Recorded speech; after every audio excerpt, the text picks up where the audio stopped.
Guys, mabuhay maligayang pagbabalik sa aking YouTube channel. Happy New Year! My God, ilang oras na lang at January 1, 2024 na. Pero nakita nyo nga si Alden Richards, talagang masasabi nyong isa sa pinaka-achiever for 2023 talaga si Alden Richards. Although dati pa naman talaga siyang achiever, but this time, grabe ang kanyang achievement. Napasok niya na ang film directing and of course, ilang pelikula ang ginawa niya this year at bonggang-bongga dahil parehas kumita. At syempre, isa sa mga bonggang comeback din for this year ay si Cyril Manabat at talagang at this point gumagawa siya ng pangalan dahil sa senior high, although ng bata pa siya ay sikat na, pero ngayon mas maraming natutuwa sa kanya dahil bonggang transformation, the making of a sexy star. Hindi niya man gustuhin pero marami ang ganun ang naging tingin sa kanya. Of course, ayan ang nakakatuwa yung actually the love triangle sa senior high, no? So, Team Poch at siya nga si Cyril. So, at this sa part na to,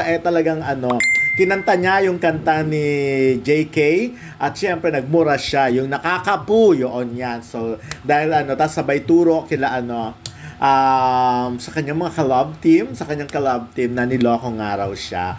Bongga Zaijan ngayon. So, ako natutuwa ako kay Cyril. Mabigyan pa ng mas maraming project. Talaga ang dami rito. Sa bagay, even before naman, nabibigyan talaga siya ng chance. At talagang, lagi naman siyang nag-excel. Bata pa lang siya. But this time, walang duda, ang galing-galing niyang umarte. And of course, ang ganda-ganda niya. Nakita niyo naman kung gaano ka-sexy. Hindi ko lang sure kung hanggang saan aabutin ang pagpapasexy ni Cyril. But if ever mag-decision siya para mga Christine Reyes. At syempre, asan si Papa Piolo? Of course, kasama si Eric Santos, nasa Okada dahil may welcome nga sila.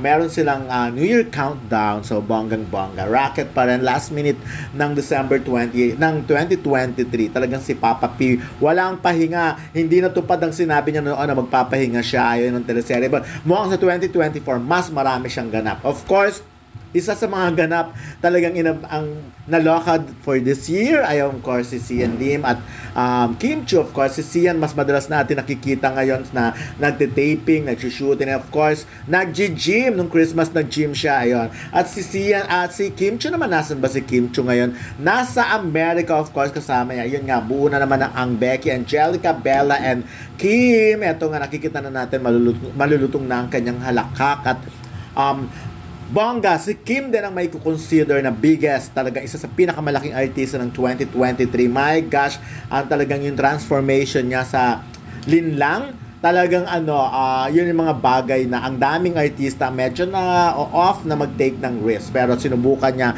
at successful naman siya. By the way, ayan, marami pa tayong aabangan kay Alden Richards. The last time na naka-interview namin siya, ang dami-dami niyang gagawing project bukod nga doon kay Heaven Paralejo. Meron pa siyang Julia Barreto, of course, yung Coco Martin. Talagang sasagarin niya. Of course, meron agad siyang malaking project sa GMA7, 'di ba? Ang Pulang Lupa, talagang ngayon pa lang marami nang naiintriga. Ako wish ko naman na magpatuloy pa. Of course, when it comes to Cyril, sana mas gusto ko pa na mas mabigyan pa siya ng project. Kapag si Zaijan, of course, yung Team Poch nila sa senior high, sana mabigyan din, kaya lang BL nga kasi yung tema. Pero ang cute nilang dalawa at ang dami-dami nilang fans. Actually, hindi ko alam kung plano talaga na gawin silang tandem, pero sa senior high sa simula parang wala dahil 'di ba magkakagalit ang mga kampo nila, pero eventually nagkakaroon ng nung yun nga biglang nagkaroon pala ng spark yung dalawa. And of course, si Cyril naman ay kay Elijah Canlas. Ako, ang cute din, na abangan ko yun sa senior high. Sana nga mabigyan din sila ng project. Alam mo, ito talaga yung era ng talagang tagisan, patalbogan ng husay sa pag-arte. Tarang ngayong era na to, pagtatanga-tanga kang umarte, sorry ka na lang talaga. So, kailangan talaga magaling kang umarte para at least mas mapansin ka pa. Ayun kasi sila Zaijan, sila Cyril, sila Elijah, talagang yung husay nila sa pag-arte, ang puhunan nila, talagang hindi naman sila yung parang tipong dahil magaganda lang sila.